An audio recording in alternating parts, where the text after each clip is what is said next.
اپنے مسائل کو حل کرنے کے لیے سبسکرائب کریں آپ کے مسائل کا حل۔ میں نے اپنی زوجہ کو 3 بار طلاق ہے طلاق ہے طلاق ہے بولا، پھر باپ کا نام لے کر 3 بار طلاق ہے طلاق ہے طلاق ہے بولا، کیا رجوع کا کوئی آپشن ہے؟ اس نے مجھے اکسایا تو میں نے غصے میں بول دیا۔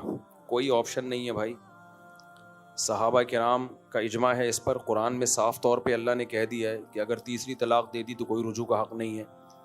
اللہ نے یہ کہیں نہیں کہا کہ ایک مجلس میں دی ہوں یا الگ الگ مجلس میں دی ہوں، یہ خام خواہ میں قرآن کی طرف ایک غلط چیز منسوب کر دی ہے بڑی ڈھٹائی کے ساتھ۔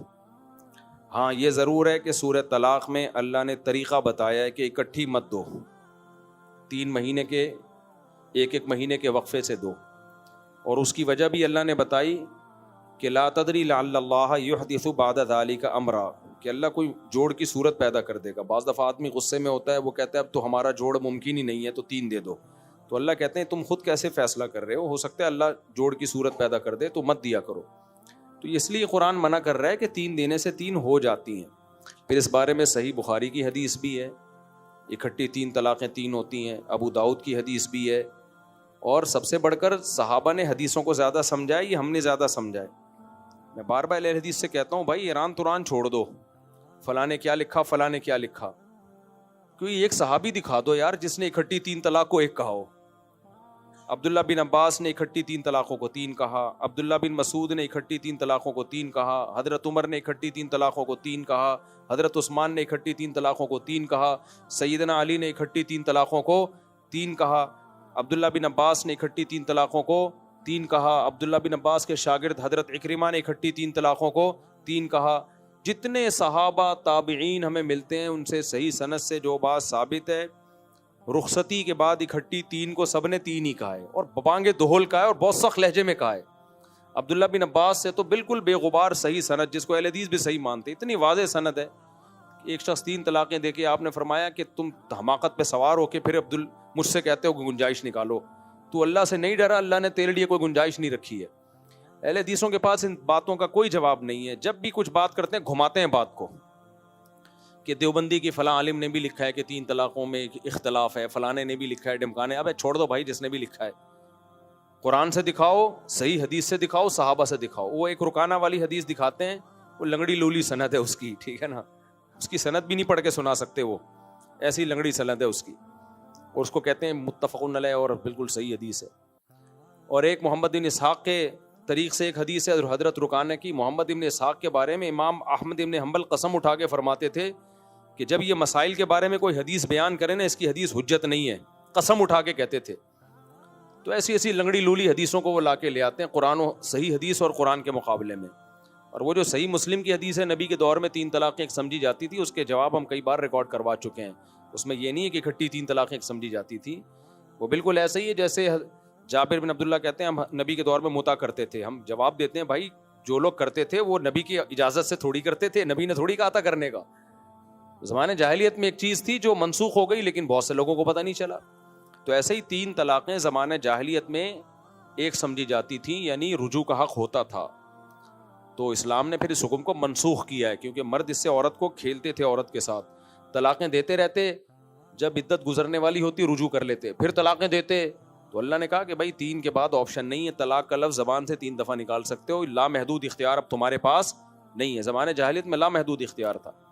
اس پر میری کتاب بھی ہے، اور میرے جو تفسیر کے لیکچرز ہوتے ہیں، سورہ بقرہ کی جو الطلاق مرتان والی آیتیں ہیں، اس میں ڈیٹیل سے میں ریکارڈ کروا چکا ہوں، ریفرنسز کے ساتھ اور مکمل احادیث کے ساتھ، حوالوں کے ساتھ، تو کسی نے تفصیل سے دیکھنا ہو وہاں دیکھ لے۔ تو 3 طلاقیں دینے کے بعد کسی نے اہل حدیث سے یا کسی سعودی مفتی سے فتویٰ لے لیا، بیوی حلال نہیں ہوگی۔ یہ سعودیہ کے جتنے بھی مفتی ہیں قابل احترام ہیں، لیکن یہ صحابہ اور 4 اماموں کی خاک کے برابر بھی نہیں ہے، چاہے مکہ مدینہ کے ہوں، چاہے مدینہ یونیورسٹی کے ہوں۔ آج کل کے مفتیوں پہ کوئی ہمیں اعتماد نہیں ہے، ہر جگہ ہر چیز پیدا ہو رہی ہے مارکیٹ میں، لوگ کہتے ہیں سعودیہ کے مفتی نے فتویٰ دیا ہے، بھائی سعودیہ کے مفتی بھی ہماری طرح گوشت پوش کے بنے ہوئے انسان ہیں۔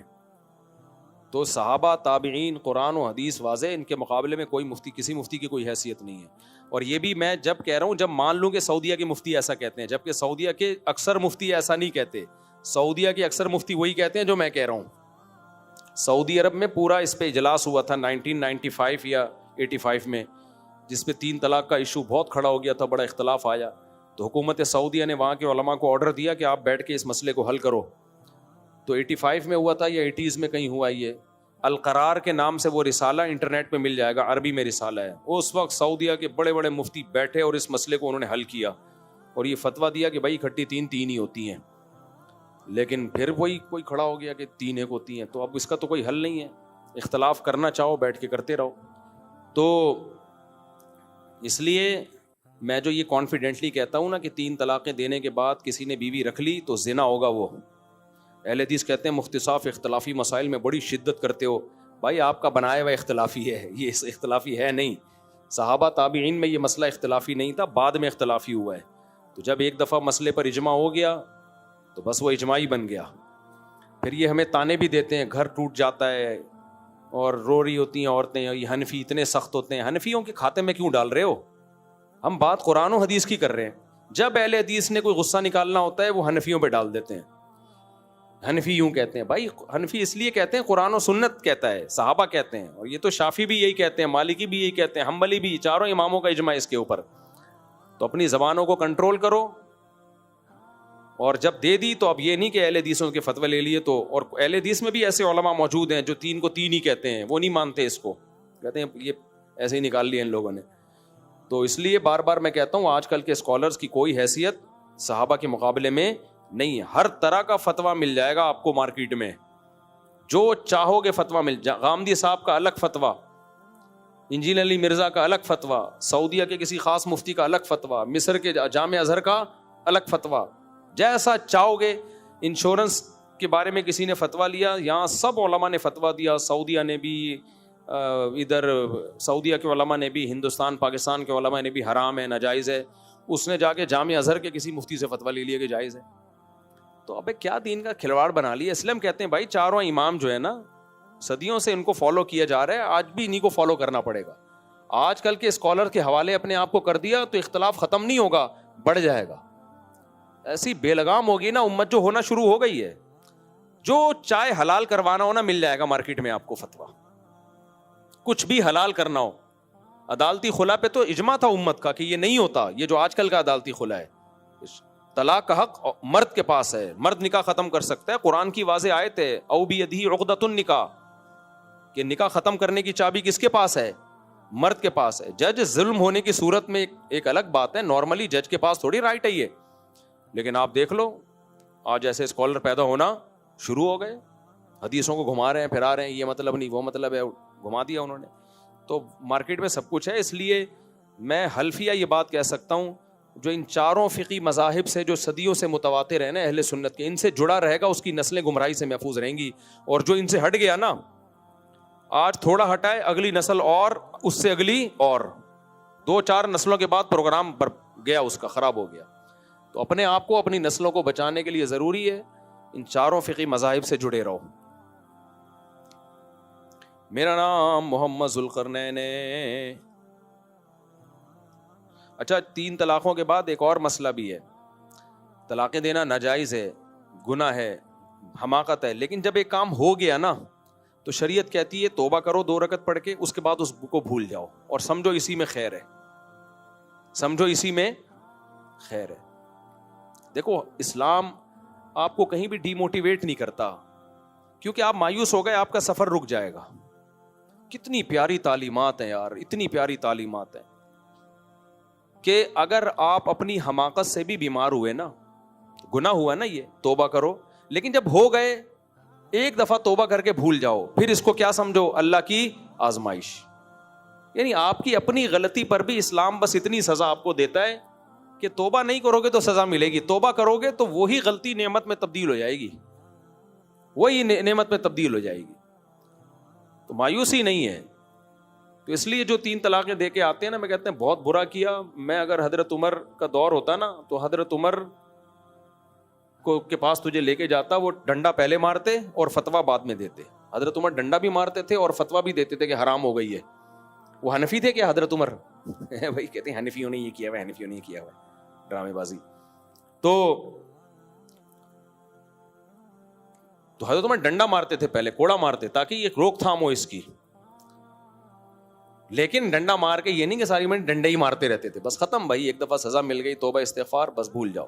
میرے پاس جب کوئی آتا ہے رونا دھونا, میں کہتا ہوں یار جو ہونا تھا اب کیا ہے, ہو گیا, اب اسی میں خیر ہوگی. اب حلال کو حرام, حرام کو حلال مت کرو. اب کیا ہے کہ سوچو بس جو مقدر میں تھا ہو گیا, یہ تمہارے اللہ کے علم میں تمہارے لیے بہتر نہیں تھی, کہیں اور نکاح کرو. اس کو بھی دیکھو, قرآن نے طلاق کو ناپسندیدہ کہا ہے حدیث میں, لیکن ایک بات قرآن نے بڑی پیاری کی ہے. میں حیران ہوتا ہوں یار, اللہ تعالیٰ نے بھی کیا پیارا مذہب ہمیں دیا ہے. کہیں بھی ہمیں اللہ نے ٹینشن لینے کی اجازت دی نہیں ہے, چاہے ہم ٹینشن والا کام ہی کر بیٹھے ہوں. ہم ٹینشن والا کام بھی کر بیٹھے ہوں, اللہ کہتے ہیں اب ٹینشن لینے کا نہیں ہے, جب ہو گیا تو ہو گیا. طلاق سب سے ناپسندیدہ ہے حلال کاموں میں, لیکن جب ہو جائے نا تو قرآن کہتا ہے وَإِن يَتَفَرَّقَا يُغْنِ اللَّهُ كُلًّا مِّن سَعَتِهِ, اگر کسی وجہ سے علیحدگی ہو گئی ہے تو ٹینشن لینے کا نہیں ہے. یہ میں اپنے الفاظ میں ترجمہ کر رہا ہوں, اللہ میاں نے یہ نہیں کہا کہ ٹینشن لینے کا نہیں ہے, لیکن اس کا حاصل یہی نکلے گا. اللہ کہتے ہیں وَإِن يَتَفَرَّقَا, اگر علیحدگی ہو گئی ہے, يُغْنِ اللَّهُ كُلًّا مِّن سَعَتِهِ, اللہ دونوں کو غنی کر دے گا, اس کی اچھی جگہ کرا دے گا, اس کی بھی کسی اچھی جگہ کرا دے گا. ٹینشن لینے کا نہیں ہے.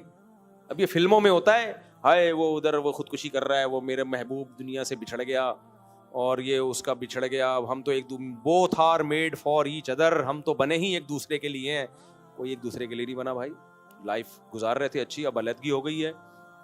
جمشید کو محمودہ مل جائے گی اور محمود کو جمشیدہ مل جائے گی. دنیا مسافر خانہ ہے بھائی, وہ لائف کو انجوائے کرے, کہیں اور شادی کرے, تم کہیں اور, اب ایک دوسرے کا غم لے لے کے بیٹھے رہنا. تو ایک آدمی نے کہا کہ میں نے اپنی بیوی کو طلاق دی, اب وہ کہیں اور شادی کی, اب اپنے نئے شوہر کی اتنی تعریفیں کر رہی ہے, حالانکہ میں تو بہت اچھا تھا, میرے اندر تو وہ خرابیاں نہیں تھی جو نئے شوہر میں, لیکن وہ ہر ایک کے سامنے میرا میاں بہت اچھا ہے, بہت اچھا ہے. میں نے کہا بھائی اس کے لیے یہی اچھا ہے کہ وہ کیا کرے, نئے والے ہی کی تعریفیں, چاہے وہ آپ سے گندا ہی کیوں نہ ہو. شریعت بھی اس کو یہی کہتی ہے بھائی جو تمہاری زندگی میں ہے وہ سب سے اچھا. یہ کتنی بغیرتی ہوگی, اچھا تو پرانا والا ہی تھا, لیکن بہرحال اب کیا کریں, ہو گئی, اچھا تو پرانا والا ہی تھا. تو بھائی شریعت نے کہا بھائی خوش رہو یار, اب جو نیا ہے اس کو سمجھو یہ بہت اچھا ہے, اب اس پہ شکر ادا کرو, ورنہ ایسا نہ ہو کہ اس سے بھی ہاتھ شوہر ہی بدلتی رہو بیٹھ کے. تو طلاق کے بعد بری چیز ہے طلاق, لیکن ہو جائے تو اللہ کہتے ہیں وَإِن يَتَفَرَّقَا يُغْنِ اللَّهُ كُلًّا مِّن سَعَتِهِ. اسی طرح خاندانوں میں جب طلاق ہوا کرے, طلاق ہونے نہ دو, بری چیز ہے. لڑوانے کا کام مت کرو, میاں بیوی میں جوڑ پیدا کرو. ہو گئی ہے تو اس کو بھتنگڑ نہ بناؤ, اب بندوقیں نکل رہی ہیں, کچھ نہیں ہے یار, چلو کوئی بات نہیں, عدت گزراؤ. اس کو بولو بھائی کوئی اتنا ٹینشن لینے کا نہیں ہے, مر بھی تو سکتا تھا نا, کوئی بات نہیں, بچوں کا باپ تو ہے نا, ملتا رہے گا, خرچہ دیتا رہے گا, بچے مل جل کے پال لینا. تو کہیں اور شادی کرو, اس کی کہیں اور کرائیں, تھوڑے دن میں سب نارمل ہو جاتا ہے. ہاں غم کو سر پہ مسلط کر لو گے تو پھر اس کے بڑے سخت سائیڈ ایفیکٹ ظاہر ہوتے ہیں.